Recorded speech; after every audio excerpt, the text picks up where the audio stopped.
Some studies say that 70% daw ng populasyon ay may average hanggang above average na IQ.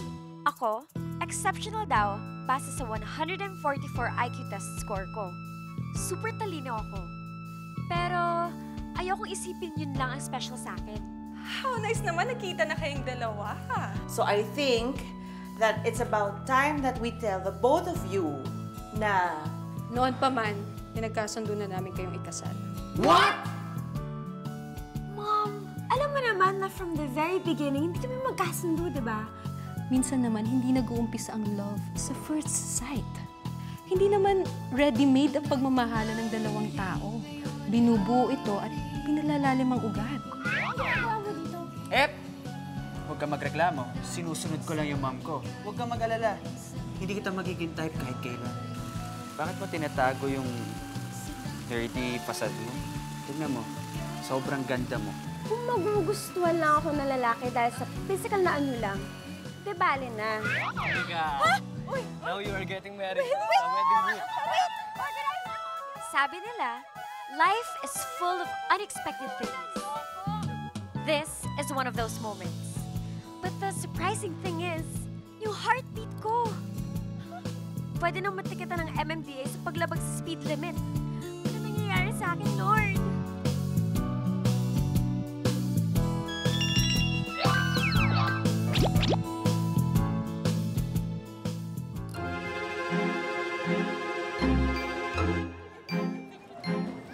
How I wish nakikita mo yung tsura mo ngayon.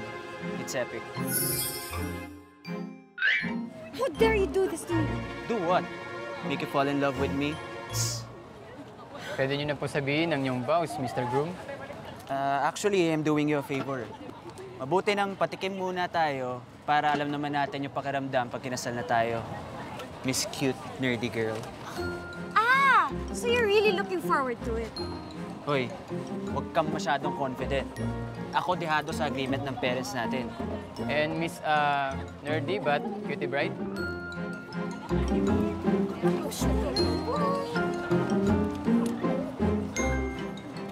Sige na! Okay na! Tapos na! Yay! Fun! Along the hands, please! May ceremonies po tayo bago pakawalan. Yes! Annette! Yes! Go! Ouch. Tatanggalin niyo ba o hindi? Oh, sige na, akin na. Ayan na. Ito na. Oh, up. Para sa'yo.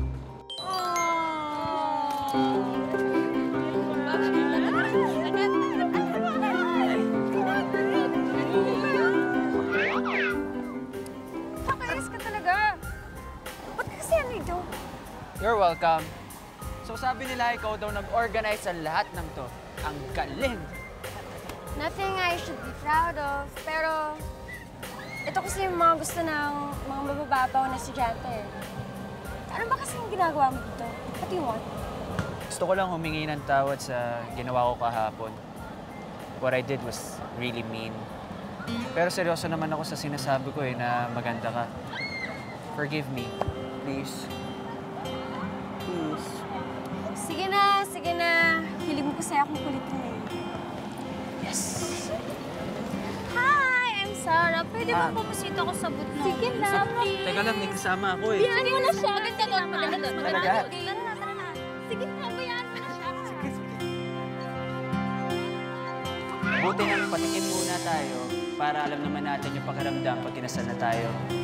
Miss Cute, Nerdy Girl. Kapal na mukha mo para i-approach si Zane. Do you think you're that pretty? No. The question is more like, do you think you're pretty? Sumagot ka. I'm really sorry. Hindi ko naman kasi alam na. What's going on here? Well.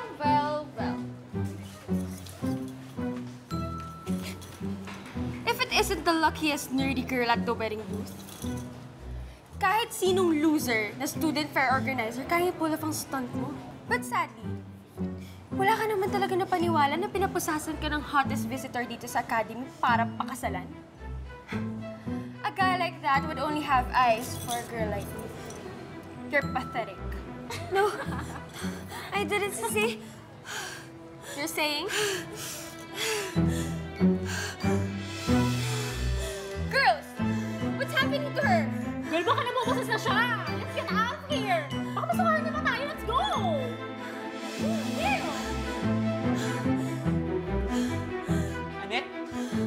nangyari sa'yo?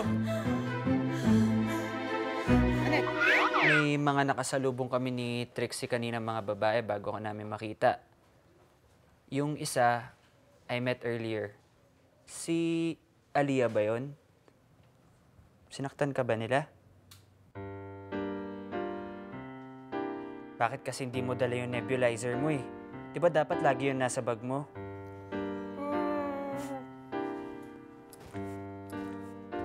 Natawanan mo na naman ako eh.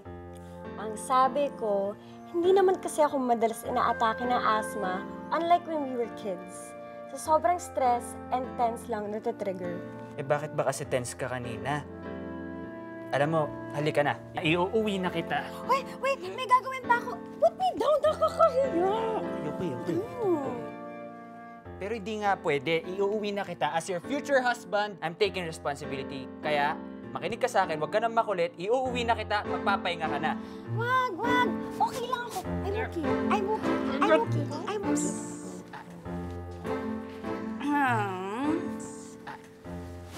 Hi, friend.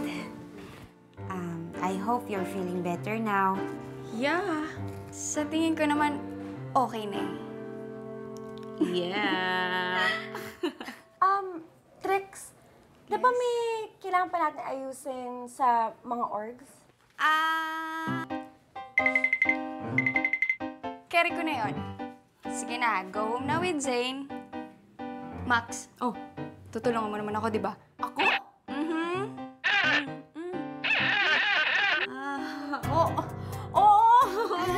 Okay lang. Kami na bahala. Okay, sige. Sige Bye! Okay. Bye! Ingat kayo. Ano, halika na kasi. Wag na. O sige, ganito. Pupuntahan ko yung nurse, kakausapin ko muna. Tatanong ko kung kailan ka pwede umuwi, okay? Okay, wait mo ako dyan, ha?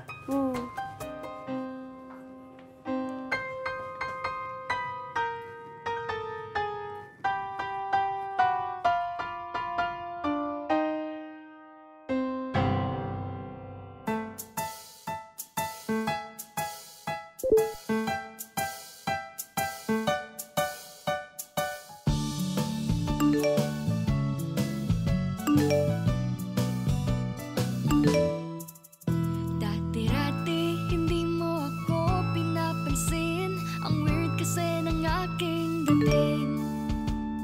Ngipin kong punong-puno ng braces. You thought I was ugly face. But when the time you saw me again, bigla kang natameme sa akin. Ikaw ngayon ay napapapansin at pilit mong nilalambing. Good morning, Ma. Good morning, Tita. Hi, Zane. Good morning. Morning. Tita, where's Annette? Lumabas kanina, baka nag-brisk walk. Alam mo, buti nga yan, medyo kasi stress yun sa fair nila sa school. Halika na, kumain ka na. Teka na. Sige po, Ma. Mamaya na lang po. Hanapin ko lang si Annette. Sige po, bye. Okay. Let's...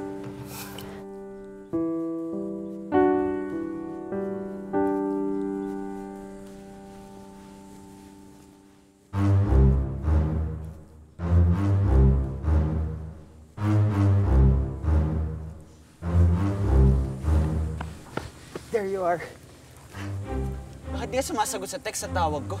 Is there a problem, bro? Do you know him? Oh. And I'm staying at their house right now. Okay. Is there a problem, bro? Zane, this is Stephen. Kapitbahay ko. Yan naman si Zane. Kababata ko. Unfortunately.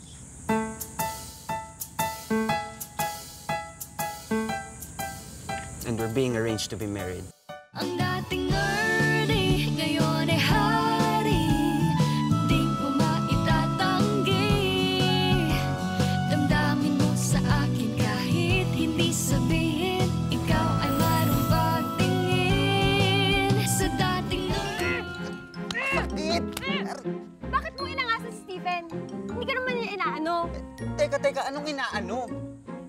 Wala namang ginawang masama doon sa pasimple pang yun eh. Anong ba simple? At may Akbay ka pa sa akin, ha? And why you have to tell him na arrange to be married tayo? Ano yun, pandar? Wow. I'm just letting him know where he stands. Tapos may pabigay-bigay pang bulaklak sa'yo. Corny naman, no? Bakit? Masama ba? May batas ba sa pagbibigay ng bulaklak na hindi ko alam? Masama, dahil ikakasal ka ng tao, dapat umayos ka. Teka, nagsaselos ka ba kay Stephen? Bakit ayaw mo? Bahala ka nga dyan. Nagsaselos ka nga! Ay,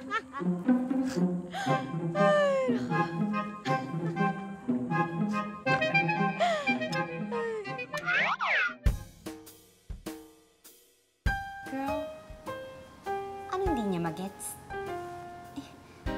Nagsaselos na nga yung tao, di ba? Ano pa ba ang ibig sabihin dun? Ewan ko ba dyan? Ang galing mag-solve ng algebra equation, pero itong 1 plus 1 lang, di pa magets. Ano ba? Tama. Andito lang ako, ha? In case nakalimutan niyo, ako ang pinag-uusapan niyo. Pero, bakit nga ba siya nagsaselos? You mean may gusto na siya sa akin, agad-agad? It's impossible. Gustong-gusto lang talaga niya akong inaasar. Duda ka kasi sa tingin mo,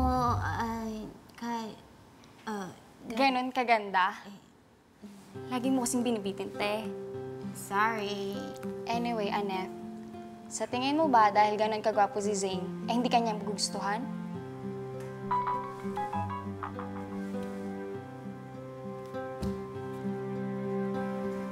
Dear, bakit kasi ayaw mo siya i-meet halfway? Magayos-ayos ka din siguro kung yun talaga nagpapabother sa'yo, di ba? Girls get perks for looking good, you know? Sige ka. Ali-aligid lang dyan si Aliyah. Mamaya manyowa niya pa si Zane. Oh, ma. Max, kahit ganito lang yung itsura ko, ayokong tumulad sa mga babaeng nag-aaksaya ng oras para sa atensyon ng lalaki. I have better use of my time kaysa maglandi. Hi, girls. Dalilan ko kayo ng kakain. Thank you. Wala. Ano bang pakilamera mo? Tsaka sumusulpot ka na lang bigla.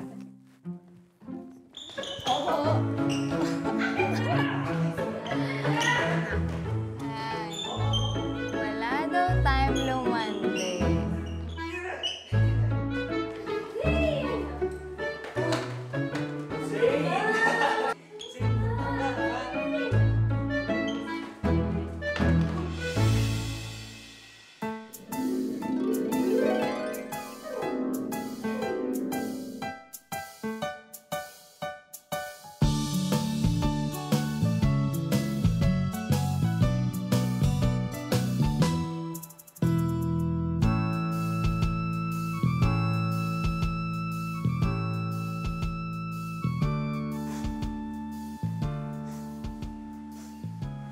Annette.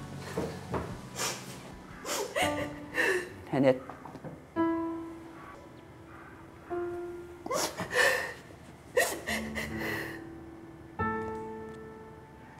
Sorry ulit, ah.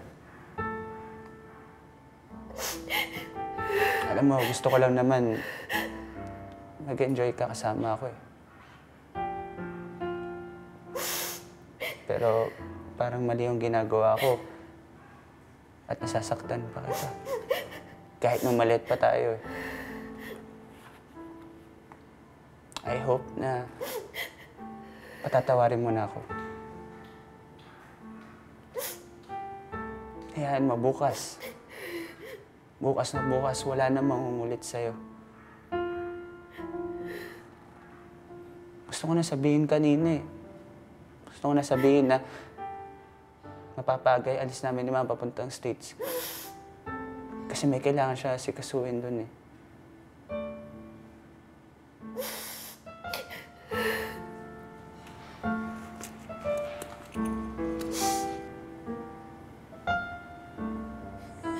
Annette,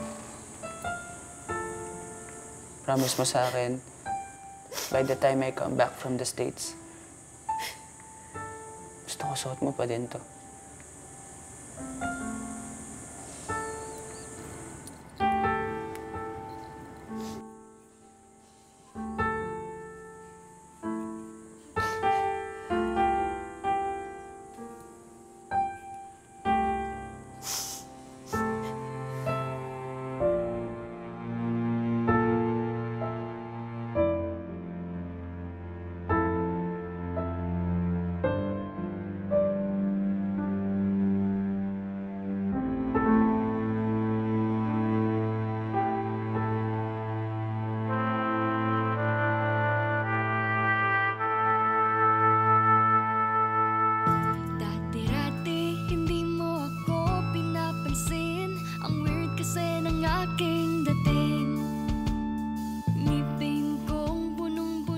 Yes, I am the nerdy girl who seems to know everything.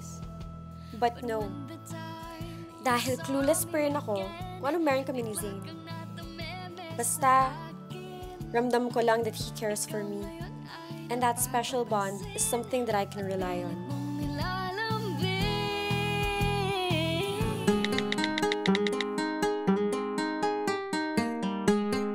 Several months have passed mula nung bumalik sa States si Zane. Hindi ko pa rin alam kung anong meron kami, but I feel our deep connection. Lagi niya kasing pinararamdam sa akin na I can fully trust him.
Right now, isa lang ang gusto kong pagsabihan na nangaramdaman ko.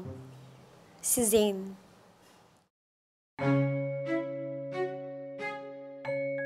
Akala ko wala nang masasaklap pa sa dinanas ko kanina. Pero eto ngayon si Zane. Declaring sa buong internet universe that he's in a relationship.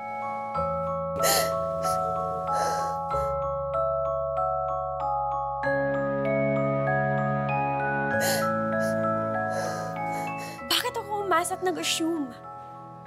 Matalino akong tao. Pero napakatanga ko for trusting him. Maling tao palang pinagkatiwalaan ko. Hindi si Zane ang klase ng lalaki na maaari kong asahan sa puso ko.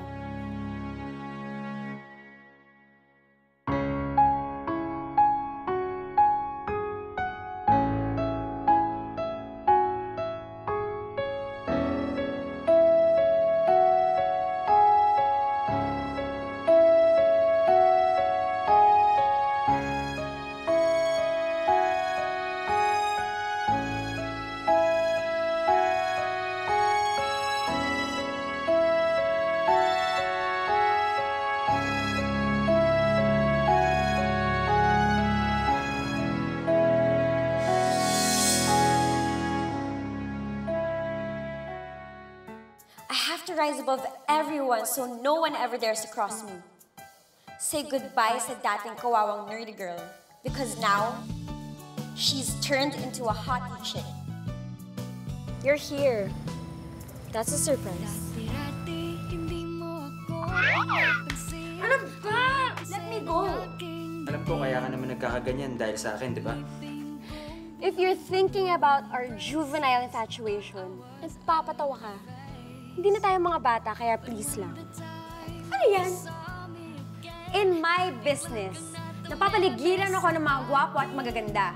Kaya please, umalis ka na at dali mo yung mga bulaklak.